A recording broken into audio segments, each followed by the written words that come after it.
Darren Beattie from Revolver. Darren, before the assessment, what Bossy's saying, there wasn't, I think you shared with me a tweet before he came on air that says, that, has there been a message, a memo, and if we can get that tweet up, has there been a memo to all the different offices in the government, and particularly the FBI and GOJ, to start looking at conservative influencers and see who are actually getting in their grill because they want to do a threat assessment? Am I quoting that correctly, Darren Beattie, founder, publisher, editor of Revolver News?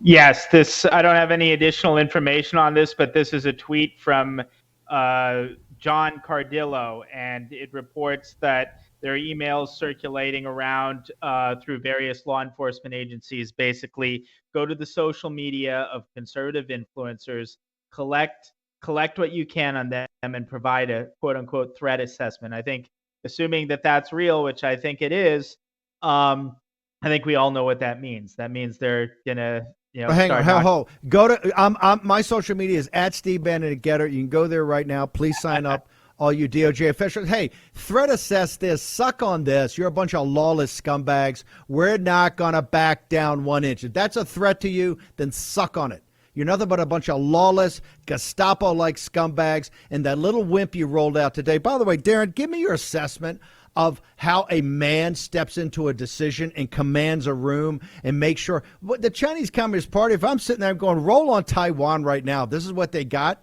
Merrick Garland's what you're putting out there in front of the whole world to see. Darren Beattie.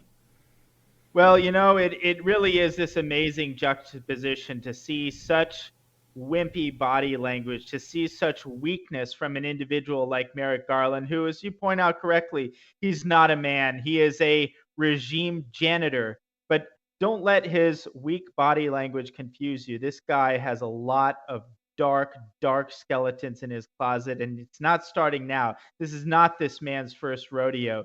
This man's pattern of horribles extends all the way back to the Clinton administration, where people forget he ran the domestic extremism portfolio there. And he did a big janitor's job on the Oklahoma City bombing, among other things. So this is a very dark individual who's been involved in the regime's machinations for a very, very long time. Look, you've been at the cutting edge of exposing DOJ, FBI on January 6th, all of it. Give us your assessment of where we stand now, given the raid. And on CNN and MSNBC, there's not a raid. It's not a raid. Hey, it's a raid. Suck on that. It's a raid. The American people know it's a raid. You've lost the narrative. You've lost the narrative to conservative and right-wing media, and you're going to have to live with it because the American people see everything that's going on as we strip away your lies and misrepresentations every second. Darren Beattie. I find it amusing that the same people who keep insisting that America is still a democracy claim that what happened at Mar-a-Lago wasn't a raid.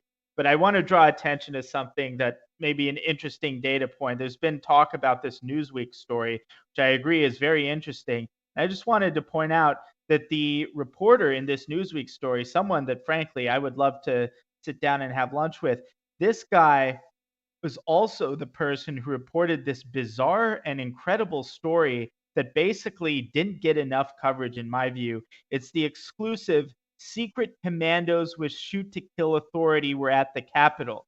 And he claims that right after the new year, acting Attorney General Jeffrey Rosen personally approved this weird contingency plan operation to address extreme possibility of terrorist attack, weapons of mass destruction, all this kind of crazy stuff that they were anticipating on January 6th that called for exercises immediately prior to January 6th and put military and FBI operatives all over the place around the Capitol, despite the fact that the Capitol seemed to have uniquely poor security on that day. So maybe that's a false story, maybe not, but I just thought I'd point out that this is the same intelligence-connected author. His name is William M. Arkin. So I'd be very interested to know what his sources are, what he knows, and what the big scoops that he's actually not reporting, because it seems like he may have gotten the last one wrong. Given the fact we smoked Garland out, and Garland had to come forward today, which is shocking that it went on for 4 days before he came out, tell me, in your mind, because Revolver's all over this in like 9 different levels, how do you see this story developing over the next couple of days? Because this is going to be a hour by hour, day by day story. Well, yeah, I think the focus really has to be, well, multiple areas, but in particular on the approval process. I mean, I think it's egregious enough, even if it's up to Merrick Garland, but I think we all know it goes higher than that. And you know what? An incidental benefit of actually knowing how high up the chain of command is we might actually discover who's actually running our government. It's very possible that Biden didn't approve on it, not because, he's innocent or whatever, just because he's not a participant in the major affairs of government in a way that we'd ordinarily expect a president to be. So again, incidental benefit could actually be we figure out who's actually running the country if you run up the approval chain on an action like this, because it's not something it's not something that a janitor level individual like Merrick Garland or Christopher Wray takes upon himself to do. It's just not. Darren, real quickly, how do people get to Revolver? Your site's on fire. You're covering the story 9 different directions. How they get to Revolver and how they follow you on social media? It's on fire right now, revolver.news. If you haven't seen it, go there right now. We have a piece that definitively shows that the FBI is hiding critical footage in relation to the so-called January 6th pipe bomber. Footage of the pipe bomber actually planting the bomb. We prove that they're hiding it. So just another mark against the corrupt institution known as the FBI. So go there to Revolver News, check it out right now.